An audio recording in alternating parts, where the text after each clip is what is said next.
ఆంధ్రప్రదేశ్ ప్రభుత్వం ఏదైతే ప్రజలకి లేదా చిన్న చిన్న పనులు చేసుకునే వాళ్ళకి ఇబ్బంది కలిగించుకోకుండా వాళ్ళని అభివృద్ధి వైపు తీసుకెళ్లే విధంగా ఉండాలి తప్ప ఈ రోజు మనం గమనిస్తే ఒకసారి రాష్ట్ర వ్యాప్తంగా ఏదైతే డాక్యుమెంట్ రైటర్స్ సంబంధించిన అంశాల్లో వాళ్ళు కొన్ని ఏళ్ల నుంచి దాదాపు 1924 నుంచో సంథింగ్ అప్పటి నుంచి కూడా ఇప్పటి వరకు దశాబ్దాల కాలంగా కూడా వాళ్ళు అదే రైటర్స్ గా పనిచేస్తూ జీవనోపాధి గడుపుతున్న సందర్భంలో ఈ రోజు ప్రభుత్వం కొత్తగా ఆలోచన చేస్తూ జీవో నంబర్ 396 తీసుకొచ్చి జీవో నంబర్ 396 ద్వారాగా ఏదైతే ప్రైవేటీకరణ చేసే భాగంలో మొత్తం లక్షలాది ఎవరైతే డాక్యుమెంట్ రైటర్స్ ఉంటారో వీళ్ళంతా కూడా చాలా రకాలుగా ఇబ్బంది పడే పరిస్థితి వస్తుంది. దాదాపు ఈ యొక్క రాష్ట్ర ప్రభుత్వం ఏదైతే చేయాల్సిన పద్ధతిలో చేయకోకుండా ఈ విధంగా ప్రైవేటీకరణ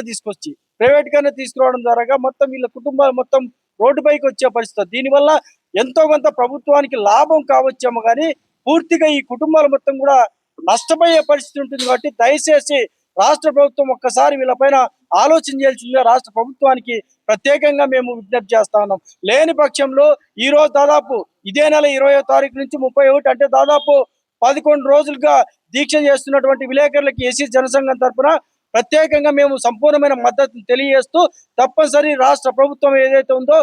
జీవో నెంబర్ 396ని వెంటనే రద్దు చేసి యథావిధిగా పాత పద్ధతిలో డాక్యుమెంట్ రైట్స్ ని కొనసాగించే విధంగా పనిచేయాలని చెప్పేసి రాష్ట్ర ప్రభుత్వం ప్రత్యేకంగా డిమాండ్ చేస్తూ, అదే విధంగా ఏదైతే మనం రాష్ట్రంలో చూస్తా ఉన్నాం ఎక్కడ చూసినా రకరకాలుగా ఇబ్బందులు కలుగుతూ ఉన్నాయి. వీటిపైన సమగ్రమైన విచారణ జరుపుతూ సమగ్రమైన ఒక ఆలోచన విధానంతో ప్రభుత్వాలు పనిచేయాల్సిందిగా రాష్ట్ర ముఖ్యమంత్రి అయినటువంటి నారా చంద్రబాబు నాయుడు గారికి, డిప్యూటీ సీఎం పవన్ కళ్యాణ్ గారికి మీరు ప్రత్యేకంగా మా యొక్క విజ్ఞప్తి తెలియజేస్తాం. లేని పక్షంలో రానున్న రోజుల్లో పెద్ద ఎత్తున రిజిస్టర్ ఆఫీస్ దగ్గర పెద్ద ఎత్తున ధర్నాలు దీక్షలు చేస్తామని చెప్పేసి మరొకసారి తెలియజేస్తూ జై భీమ్, జై హింద్.